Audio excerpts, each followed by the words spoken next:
Hi once again. I thought I would put in yet another telephone today. This will be the last one of the day. It's just that I'm sorting out stuff upstairs, trying to make a bit more space, trying to pack them in more tightly, and finding the odd one which I'd put to one side and rediscovered it again. Anyhow, this one is slightly different. It's okay. This is the 706 type or clone. This one, unfortunately, was one which it was missing the two little attachments that you normally have on the top there. As you see, they're missing. So I'll have to wait till a couple of those turn up. Never know. The case is okay. There's a little chip just in the corner there, but as I say, a blind man would like to see that. And apart from that, the rest of the case is okay. And also, we've got ATE at the back, so this is definitely not a GPO phone, but one made by ATA, Automatic Telephone and Electric. And yeah, it's funny enough, the base, which is the newer type, it's got the metal printed circuit board. A lot of these innards are actually by Ericsson, but there was a lot of changes and lots of stuff was swapped around, so it's possible that that is what's happened. The date on there is not too clear actually. It just got Plessy on the I'm trying to see what it says. It's got antique dust around it. That's 60. It looks like 58, which I don't believe, but anyhow, not to worry. I can jump to the receiver, and this one's probably nearer things. Get the go on, I'll turn it around the right one, see it. H63. So that's 1963. And the good old top hat. I'm seeing these again. The top hat. And I think that was also, yeah, H63. So I think we can say the instrument itself is 63. That's unless anyone's changed the actual handset. I say this because things, I suppose, in the past got changed. Remembering these are quite old. I mean, yeah, they are old, making me feel old as well, because I remember when these came out. Also, the little regulator. Have a closer look at that. I've seen these before, but this one's slightly different. If I can get it out.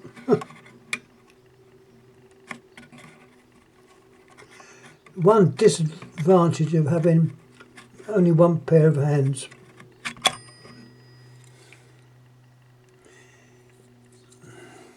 There's the regular. Also, this shows the little bottle or bulb, if you like, what they did to cover them up. I mentioned this the other time. Originally this was clear glass, and as they glowed in the dark, or they could do under certain circumstances, people thought the phone was on fire, so they surrounded it by either a black paint or a coating, but this is your standard regulator. This is by Plessy PL. Right, is there a date on there? No. Anyhow, that's the normal blurb on the write-ups about these. This telephone is wired exactly as a 706. But everything is like a 706. You've got your bell coils, 500 ohms. Terminations are all the same.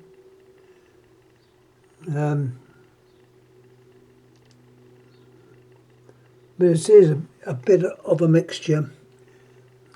Being printed circuit, the certain things in a different place, the capacitor and inductor are like round the other way round than if it was a plastic base. But that's all part of it. The wiring's exactly the same, and for all intents and purposes it is the same as a 706. But the interesting part is what we're looking at now. A totally different looking dial. Finger stops, different shape. The numbers, if I can show this, I'll be careful with it.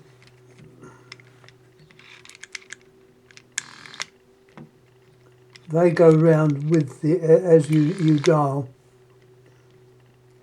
There's no parts there that are actually can rub, so you won't rub out any of those little chaplets or arrowheads, whatever you like to call them. It is a totally different dial, and it was manufactured by ATE, and they called it a dial number 5.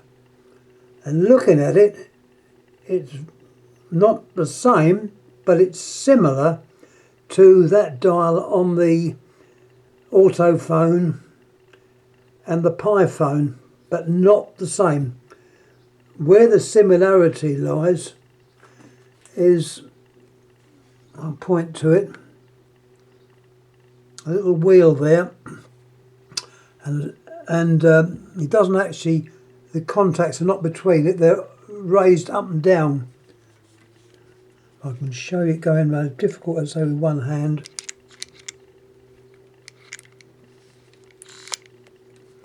It's quite a nice dial, it's a different type of movement.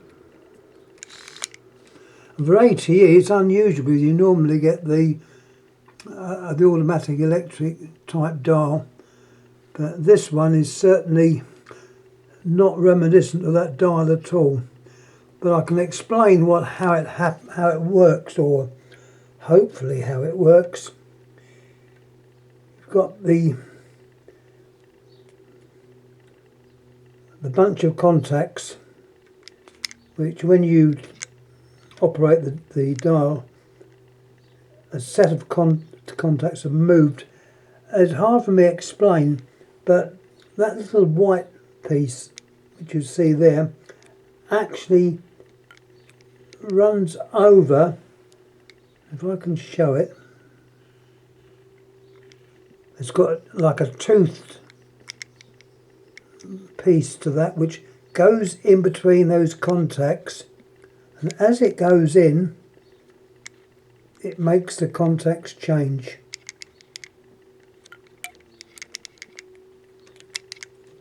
When you let it go, the contact down the bottom there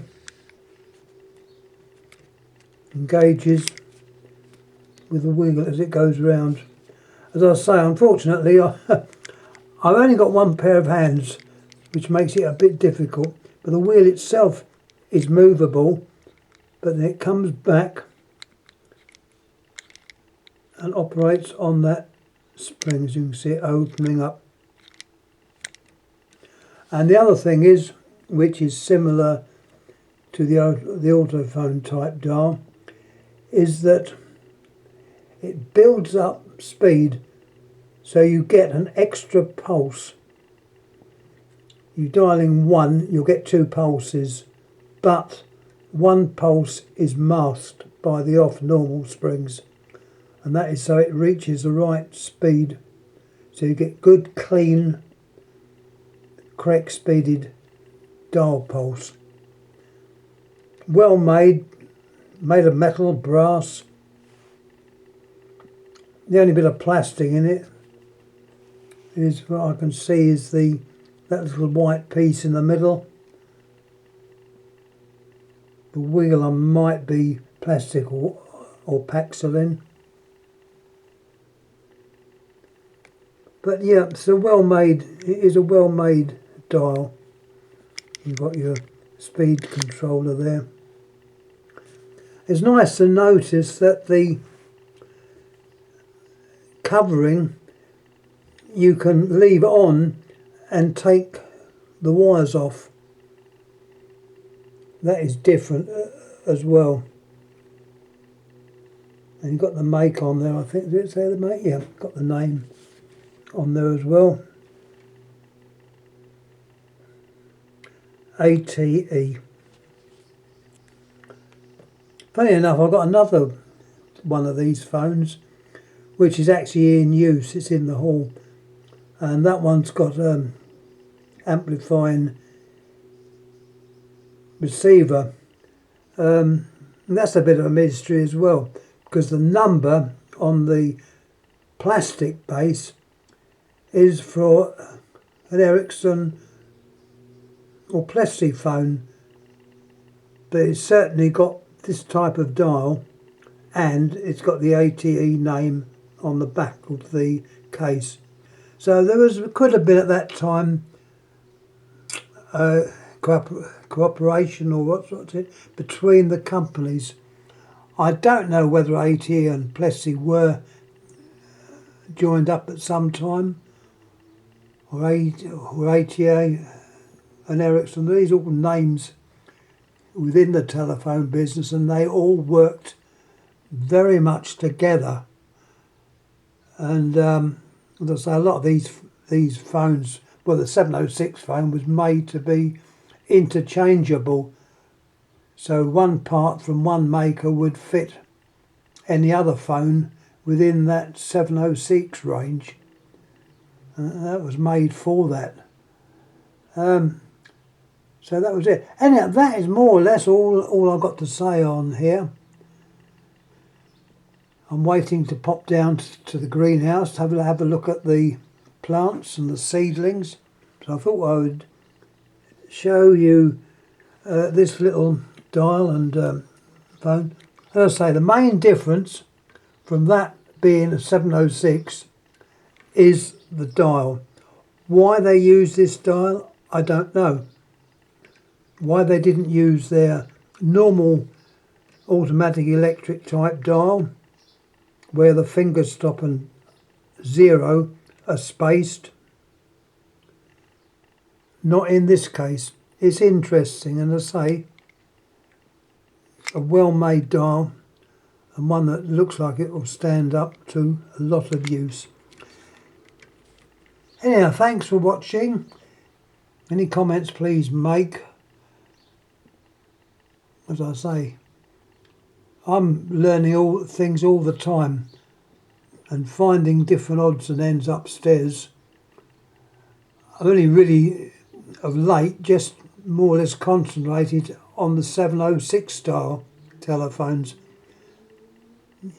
Probably interested to see some of the other stuff, some which I have put up, but this lot I've been a bit more in depth. So hopefully it's interesting. Hopefully I haven't driven you all to sleep.